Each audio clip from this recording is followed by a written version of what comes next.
목요일 새벽 예배 하나님의 말씀은 사도행전 5장 12절서부터 16절까지 말씀입니다. 먼저 성경 봉독하겠습니다. 사도들의 손을 통하여 민간의 표적과 기사가 많이 일어나매 믿는 사람이 다 마음을 같이하여 솔로몬 행각에 모이고 그 나머지는 감히 그들과 상종하는 사람이 없으나 백성이 칭송하더라. 믿고 주께로 나아오는 자가 더 많으니 남녀의 큰 무리더라. 심지어 병든 사람을 메고 거리에 나가 침대와 요위에 누이고 베드로가 지날 때 혹 그의 그림자라도 누구에게 덮일까 바라고 예루살렘 부근에 수많은 사람들도 모여 병든 사람과 더러운 귀신에게 괴로움 받는 사람을 데리고 와서 다 나음을 얻으니라. 아멘. 오늘 새벽 예배 하나님의 말씀의 제목은 복음은 회색지대가 없다. 복음은 회색지대가 없다라는 제목으로 말씀을 전하도록 하겠습니다. 보통 사람들이 예수님에 대한 이미지를 가지고 있습니다. 보통 사람들이 가지고 있는 예수님에 대한 이미지는 어떤 이미지냐면은 좀 예수님은 좀 부드러우시고 또 조용조용하시고 또 말씀도 천천히 하시는 분, 이 정도로 알고 있습니다. 그래서 한 성품이 유순할 것이다, 그렇게 생각들을 많이 합니다. 일부는 맞습니다. 근데 왜 이런 생각들을 하나 좀 보니까 아마 영상 매체를 통해서 예수님에 대한 이미지가 그려졌기 때문이라고 생각합니다. 예수님은 늘 흰 옷만 입고 나오십니다. 또 그 옷은 때가 하나도 없습니다. 예수님 뛰시는 것 한 번도 못 봤습니다. 영상 매체에서 그렇다라는 거예요. 늘 천천히 걷고요. 마치 예수님의 그 모습이 동양의 신선 같은 그런 모습입니다. 예수님이 그런 모습만 있습니까? 늘 조용하시고 또 화도 내지 않고 말도 천천히 하시고 그렇지 않죠. 성경을 보면은 예수님이 종교 지도자들에 대해서 여러 잘못을 폭로하시기도 하고 질책하시기도 합니다. 또 공격적이시기도 해요.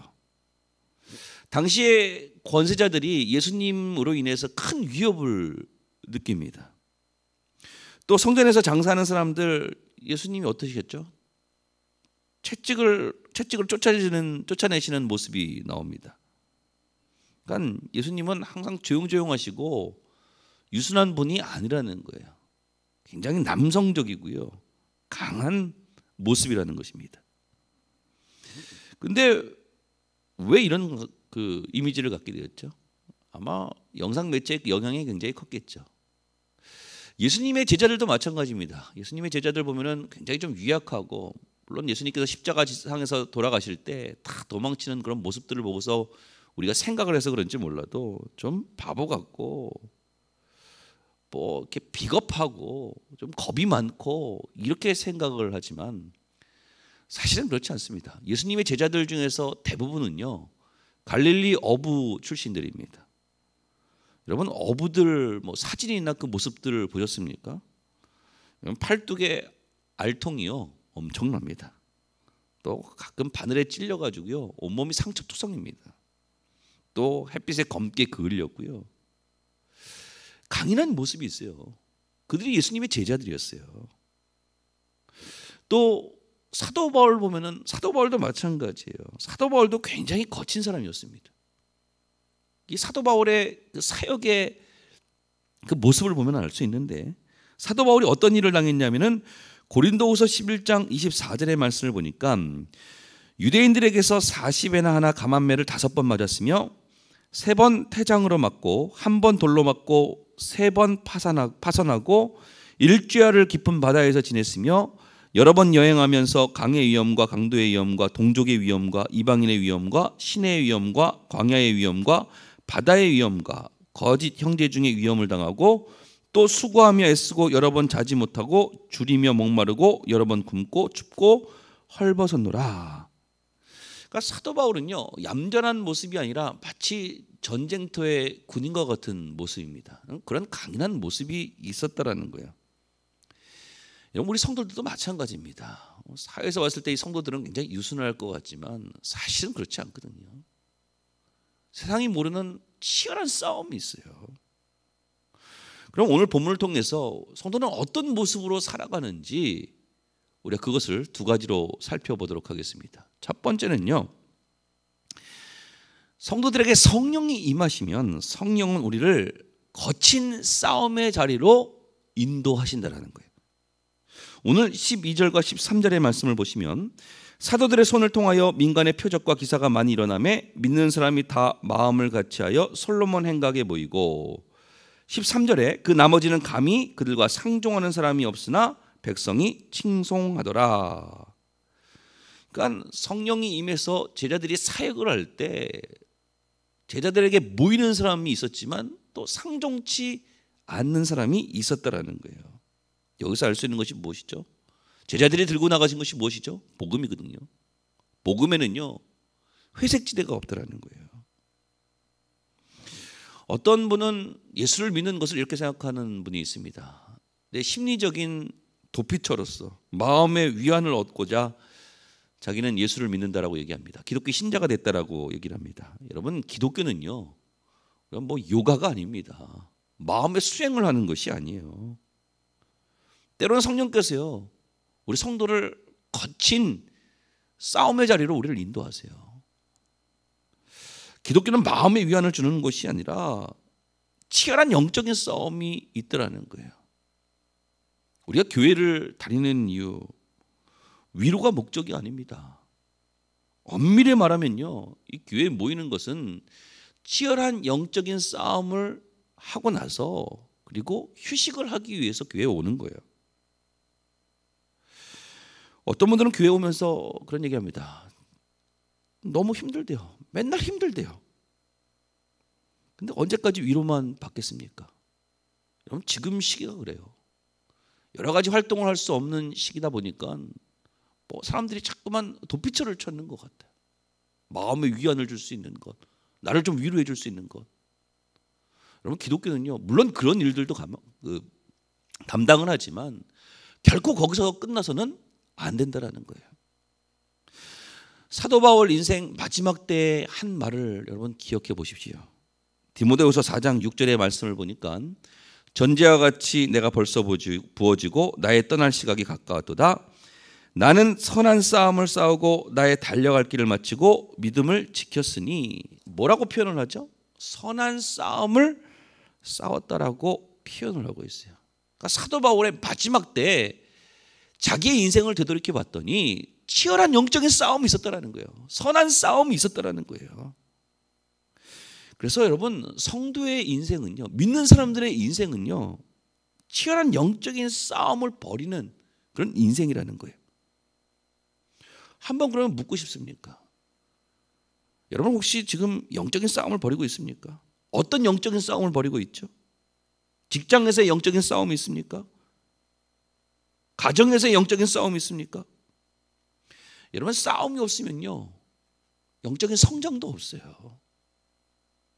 우리는 때로는 하나님 앞에서 마침 군사와 같은 모습으로 서 있을 줄 알아야 된다는 거예요.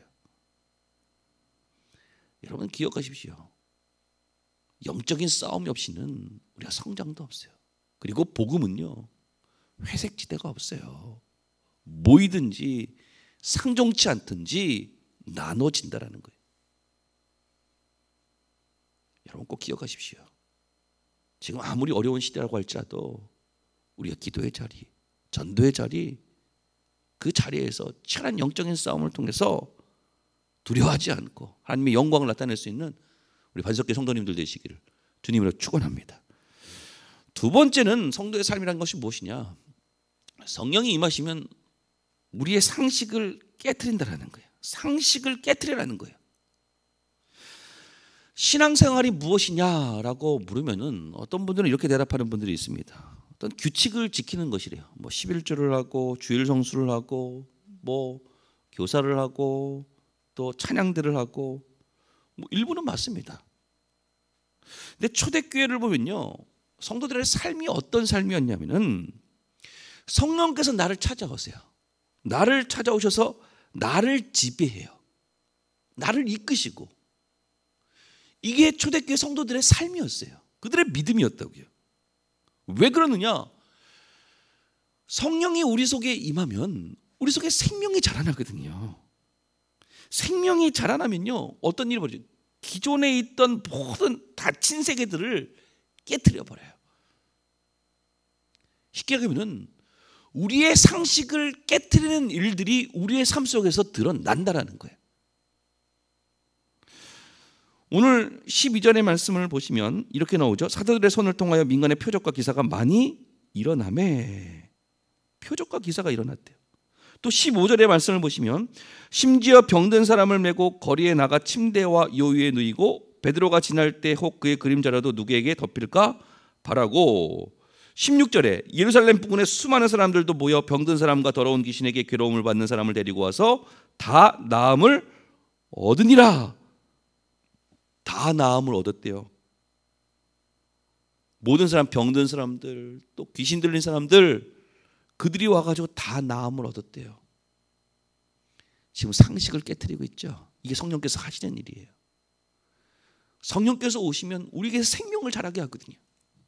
그럼 가만히 있지 못해요. 내가 기존에 알고 있던 닫힌 세계들을 다 깨뜨릴 뿐 아니라 우리의 삶 속에서 놀라운 하나님의 역사하심이 드러나게 된다는 거예요. 우리 반석교 중에서 혹시 정말로 지금 어려워서 좌절과 낙심 속에 있는 분들이 있습니까? 병으로 인해서 고통받고 있는 분들이 있습니까? 성령께서 오셔서 이제는 안 돼, 이제는 끝났어, 그 상식을 깨트리십니다. 초대교회에 나타났던 놀라운 기적의 역사가 오늘 동일하게 이 말씀을 듣는 성도님들, 또 우리 반석회 성도님들에게 일어나게 될 줄 믿습니다. 그래서 성령께서 임하시면요, 우리의 상식을 깨트리세요. 교회에 대해서도 마찬가지요. 코로나 시기에 이 교회가 굉장히 힘듭니다. 그러나 성령께서 임하시면요, 이 힘들다라고 얘기하는 그 뻔한 상식들을 다 깨트리십니다. 여러분, 사도행전에 기록되어 있는 것들을 보세요. 놀라운 기적의 역사 아닙니까? 상식을 다 깨트리는 역사들 아닙니까? 성전 미문에 앉아있던 안진뱅이가 일어나고요, 더러운 귀신 들렸던 막달라 마리아가 귀신이 쫓겨나가고요. 그런 분들 있잖아요. 야, 내 인생 무슨 소망이 없다, 그저 그런 인생이다. 여러분, 성령께서 임하시면 이런 상식들을 다 깨트리십니다. 우리 대부분의 사람들은요, 자기의 신앙을 주위의 사람들을 보면서 체크를 합니다. 그래서 주위의 사람들의 신앙이 좋으면 자기도 신앙이 좋은 것이라고 착각을 할 때가 있어요. 여러분, 내 주위의 사람들의 믿음을 보고서 내 믿음을 판단하는 것이 아니라, 기억하세요, 내가 지금 이 순간에 무슨 영적인 싸움을 하고 있는지, 그리고 성령께서 나에게 오셔서 내가 그동안 닫혀있던 이 세계를 깨트리고 계시는지, 상식을 뛰어넘게 하시는지, 그것을 체크하시기 바랍니다. 그래야 2020년도 우리 반석회 모든 성도님들 이 초대교회 같은 놀라운 하나님의 역사하심이 우리의 삶 속에 드러나는 그런 은혜가 우리 속에 임하시기를 주님으로 축원합니다. 기도하겠습니다. 사랑의 하나님, 감사합니다. 하나님, 사도 바울의 인생을 되돌아봤을 때 선한 싸움을 싸웠다라고 얘기합니다. 우리에게 치열한 영적인 싸움이 있다는 것을 기억해 하여 주옵소서. 보이는 세계가 다가 아니라 보이지 않는 영적인 싸움이 있음을 기억해 하여 주시고, 성령께서 우리를 그 영적인 싸움으로 인도하실 때 우리가 그 싸움을 회피하는 것이 아니라 앞장서서 영적인 싸움에서 승리하는 저희들 되게 하여 주시옵소서. 우리의 상식이 있습니다. 그러나 성령께서는 그 상식을 깨트리십니다. 좌절하고 낙심한 모든 성도들, 이제는 끝났어, 이제는 안 돼, 성령께서 오셔서 그 상식을 깨트리게 해주시고 그 삶 속에서 놀라운 하나님의 역사하심이 드러날 수 있도록 저희들을 축복해 주시고 은혜를 베풀어 주시옵소서. 예수님의 이름으로 기도하옵나이다. 아멘.